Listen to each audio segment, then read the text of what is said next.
언니 말을 들으면 잘 달지도 않는 댓글을 달고 싶어져요. 왜일까요? 언니가 생각하는 멋진 사람은 어떤 사람인지 궁금해요.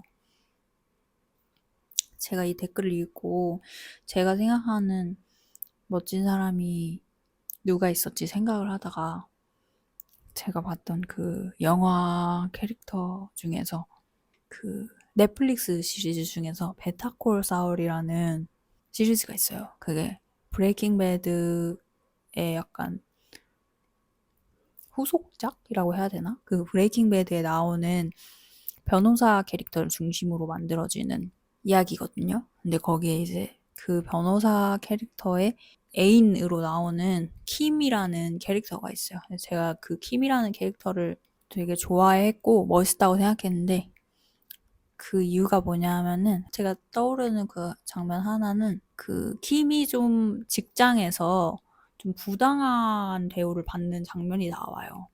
그래서 어떤 회사 지하에 마련된 막 창문도 없고 어두컴컴한 그런 곳에서 킴이 이제 일을 해야 하는 그런 상황이 초래되거든요. 근데 그게 되게 부당한 상황이야, 킴에게. 그래서 그 주인공인 사울이 자기가 도와주겠다고 해요. 거기서 나올 수 있도록. 근데 그때 킴이 되게 단호하게 사울에게 이야기를 하는데 뭐 제가 정확하게 기억이 안 나요. 근데 이제 그런 식의 이야기를 했어요. 이것은 나의 일이고 나는 이것을 해결할 수 있는 어른이다. 나는 내가 이것을 스스로 해결하고 싶다. 그러니까 너는 그 어떤 행동도 하지 말라. 이런 식으로 이야기를 하거든요. 그래서 킴이 계속 그 상황을 혼자서 고군분투하는 장면이 나와요. 그래서 저는 그게 되게 멋있다고 생각했어요. 뭔가 어떤 상황에 대해서 누구를 탓하거나 아니면은 또 누군가의 도움을 통해서 그것을 해결하려는 것이 아니고 자신에게 그냥 그 주어진 상황에서 자기가 할 수 있는 것을 그냥 묵묵히 하면서 버텨내는 그 킴의 모습이 되게 어른이잖아요. 그래서 되게 멋있다고 생각했고 또 사울이 어떤 좀 안 좋은 일을 겪고 집에 돌아와서 킴이 이제 사울 얼굴을 이렇게 봤는데 표정이 되게 어두우니까 무슨 일이 있는지 알잖아요. 근데 그때 킴이 사울이 무슨 일이 있다는 것을 알고 나서 사울한테 얘기하고 싶어? 이렇게 물어보는 장면이 있거든요. 근데 저는 그 장면에서 킴이 되게 사려 깊은 사람이다라고 느꼈어요.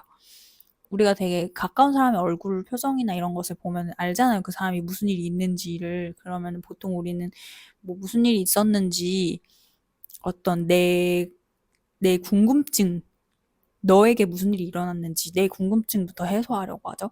근데 킴은 그 상황에서 어떠한 안 좋은 상황을 겪고 돌아온 사울의 그 마음 상태, 그 상태가 어떤지, 그것을 지금 이야기하고 싶은 상황인지 아니면 시간이 필요한지를 먼저 확인을 한 거잖아요. 이게 되게 사려 깊은 사람이다라고 느껴진 장면이었어요. 그 장면이. 그리고 월터의 상상은 현실이 된다라는 영화가 있는데 여러분 혹시 이 영화 아직 안 보신 분들 있으면 강력 추천. 제가 맨날 여러분들한테 우리 인생은 생각하는 대로 이루어집니다. 여러분 우리 인생은 말하는 대로 이루어집니다. 막 이런 이야기를 막 계속 했잖아. 근데 이 영화가 딱 그거에 대해 이야기를 하고 있는 영화예요. 그래서 만약에 안 보신 분들이 있으면 추천을 드리고 그 음악도 되게 좋아요. 근데 이 영화가 월터라는 그 라이프 잡지사에서 일하는 사람이 그 라이프 잡지의 마지막 실물 잡지가 이제 온라인으로 바뀌나 뭐 그러면서 그 실물 잡지의 마지막 그 표지를 장식할 그 사진을 가지러 라이프사와 계약을 맺고 있는 그 사진작가 숀을 찾으러 가는 내용이거든요. 그 숀에게 그 마지막 사진을 받으러 그 숀을 찾으러 가는 내용인데 그 사진작가 숀이라는 그 사진작가가 진짜 멋있어요. 우리가 간지난다고 하지? 이제 저세상 간지가 아니야 사람이. 그 장면에서 이제 월터가 숀을 찾으러 가는데 장면 제가 두 가지가 기억이 나는데 하나는 그 월터가 쇼을 찾으러 가다가 무슨 화산이 폭발하나 막 이래요. 그래서 막 그 마을에 살고 있는 사람들이 막 다 대피를 하고 막 이런다. 차를 타고 막 가면서. 근데 사진작가 쇼니 그 화산 폭발하는 것을 찍겠다고 어떤 1인 비행, 정확히 뭔지 모르겠어. 1인 그 비행기 거기 위에 이렇게 서가지고, 모르겠어요. 뭐 다리를 고정했는지 뭔지. 그래서 그 위에 이렇게 쓴 채로 그 화산 폭발 장면을 막 사진을 찍는 장면이 나오거든? 그럼 그 비행기가 막 이렇게 날아가. 그 월터 위에, 머리 위로. 근데 그 비행기 위에 쇼니 이렇게 서서 사진을 찍고 있어.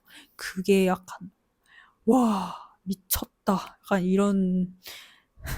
이런 장면이었고.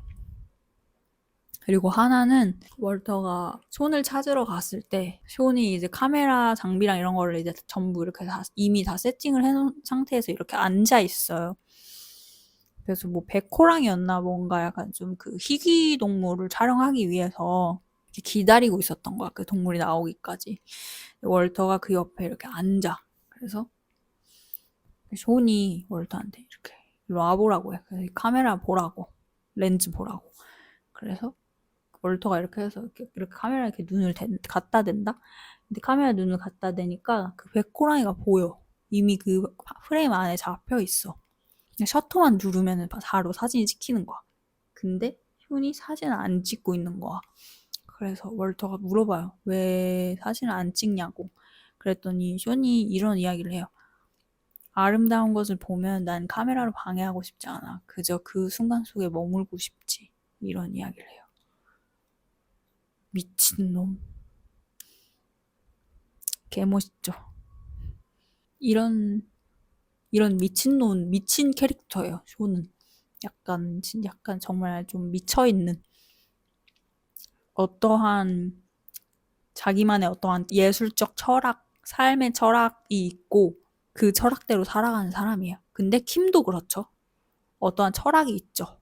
자신만의. 그리고 그렇게 살아가는 사람이죠. 그런 사람들을 제가 봤을 때 멋있다 이렇게 생각을 하는 것 같아요.